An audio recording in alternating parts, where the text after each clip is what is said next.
So day one of our big SEMA trip. We're currently on the Pennsylvania Turnpike. We're heading out to visit one of our customers just outside of Pittsburgh, check out his car. Then we're off to Roush for the day. Gonna shoot some footage out there. Gonna check out their new Bronco R package, which should be pretty cool. Got Cheese Whiz out here. It's gonna be a long trip, but definitely a good trip, and hoping to see some of you guys along the way, and we'll definitely see you out at SEMA.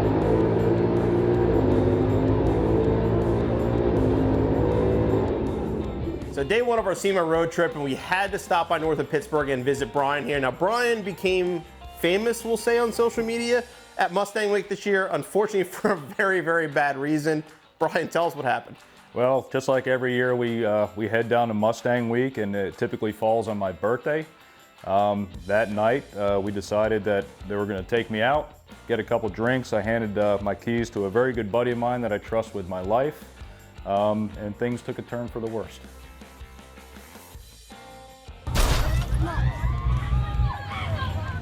All right, so I did hand my keys to a buddy of mine, and as they were leaving Broadway at the beach, at a stop sign, a driver that was trying to show off in a GMC truck decided to do a one-tire fire burnout, lost control, and slammed into the back of my car. Somebody who was not there for Mustang Week. It was a local who caused this whole thing.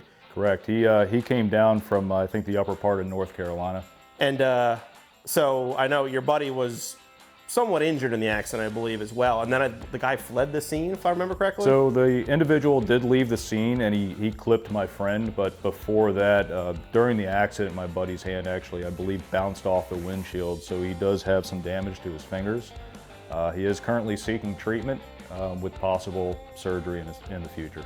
And it was, I mean, you can't really see it yet. You guys will see it in a second. It was obviously a hard hit because he hit your car, and I think pushed it into the car in front of you as well. Yeah, actually the front of the car has got significant damage. There was a tubular front end on this vehicle. The car hit another buddy of mine that was in front. So yeah, all three of us are kind of in it together. This was your first day at Mustang Week, or your second day at Mustang Week? I think it was a second or third day down there, but it's the really first official day. First unofficial meet before the official meet the next morning. So you didn't even get to enjoy and the car was finished 6 months earlier. Yeah, probably about 6 months. I got done with the vehicle right before Carlisle. I did have the vehicle done for quite a while, but as far as the engine goes, it was a long process on this build due to COVID and acquiring parts. I did have a local builder put this together for me. Did a fantastic job. It's Ashcraft Speed Marine.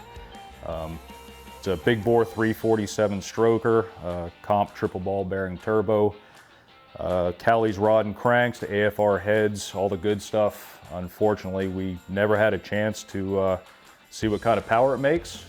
We were estimating somewhere in the 700 horsepower range. Sounds about right for that setup on there. We're still running the Holley Terminator X kit, so we're still in the self-tuning process.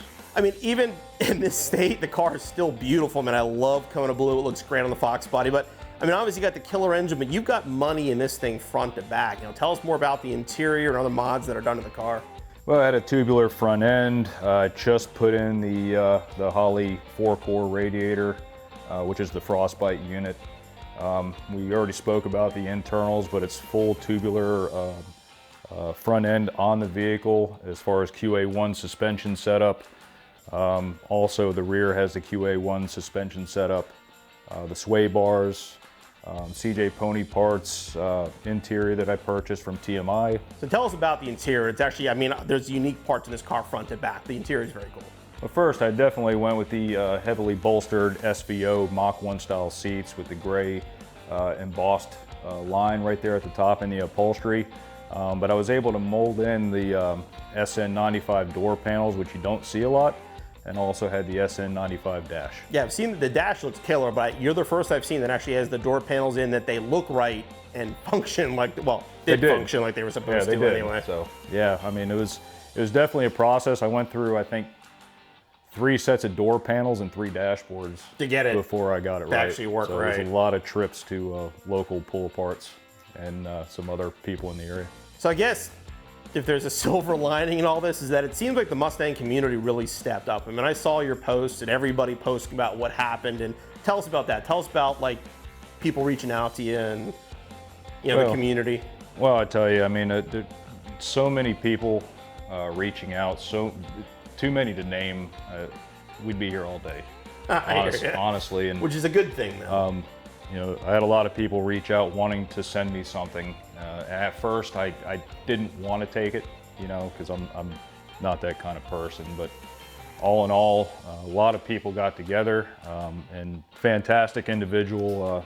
I don't know if I'm allowed to name names. You can name all the names you want. Ernest Miller reached out to me through Instagram and provided Kona Stang 2.0? Kona Stang 3.0. 2.0, and I made another trip down to South Carolina.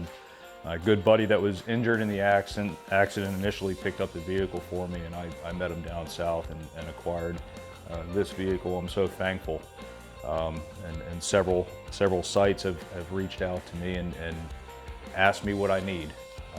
It's been absolutely overwhelming, and at some point at the end of all this, I want to make some sort of big plaque to put at the front of this new car with everybody's name on it that just came forward to help me out, because it's been absolutely overwhelming. Tell us about the new car. I mean, obviously it's a tragedy. It's sad what happened to the original, but are you looking at it as giving you the opportunity to maybe do some things differently, and not to build it better because this thing's gorgeous, but maybe mix it up a little bit? What's the plans for the new car? I have some opportunities now to do things that I wanted to do previous, that I am going to do now.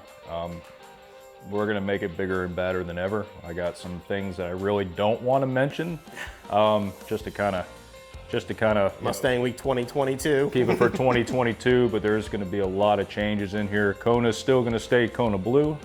The engine's going to get transferred over, and as much as the interior and everything else I can get my hands on, but there is some major changes coming. So we're out on the road. We left Pittsburgh. We're heading out to Detroit now, and a couple people have asked, which car do we take and why do we take Cheese Whiz? So we were going to take Smoke Show. Unfortunately, it's having a catalytic converter issue. We couldn't get one swapped out in time. Plus, we're not going to complain. Cheese Whiz is an automatic, and it's a comfortable car. Nothing wrong with taking it. A lot of people have asked what's done to this car, what the story is. We bought this car brand new in 2018. At the time, I had my red car, and we wanted my car, plus we wanted a shop car. So we go to this one. It's a premium GT, non-performance pack car with a 10-speed automatic. And it's got a lot of nice mods. It's actually a really, really nice car. It's got the whole Roush front end, the Roush grille, splitter, corner pockets, with the Roush window louvers on it. We have a track pack style spoiler. AWE's touring exhaust system, which I've never actually driven a lot before, and sounds amazing. It actually sounds really good wide open throttle, but you can hear cruising on the highway. It's nice and quiet, no drone at all. For touring though, don't be afraid of it. It is definitely on the louder side, so if you like loud, it will make noise, but again, on the highway, nice and quiet. Suspension wise, we've got the Petters direct replacement shock strut and spring kit. So it's a setup that they sell that gives you basically shocks and struts specifically designed for their springs, and nice ride height, nice and low. But again, it rides nice. It's not overly bouncy. It handles well, but definitely decent on the highway, not beating us up at all. And overall, comfortable car to drive. And you cannot miss the color. I mean, it is Cheese Whiz orange. There's no doubt about it.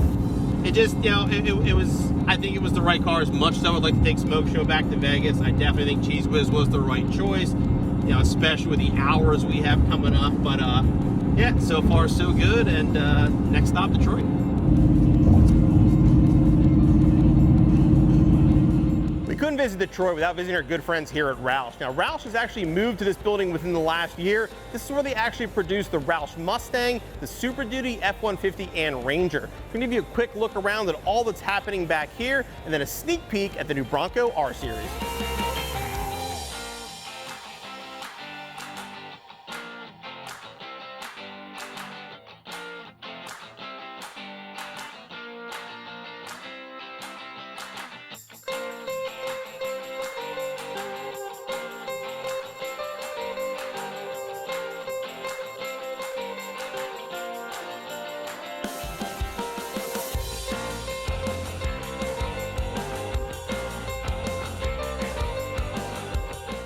This is the Bronco R Series. This is a package going to be available from Roush at CJ Pony Parts. I want to give you a little sneak peek of it right now. It'll fit any Bronco. We'll be doing a full installation video on this kit in the future.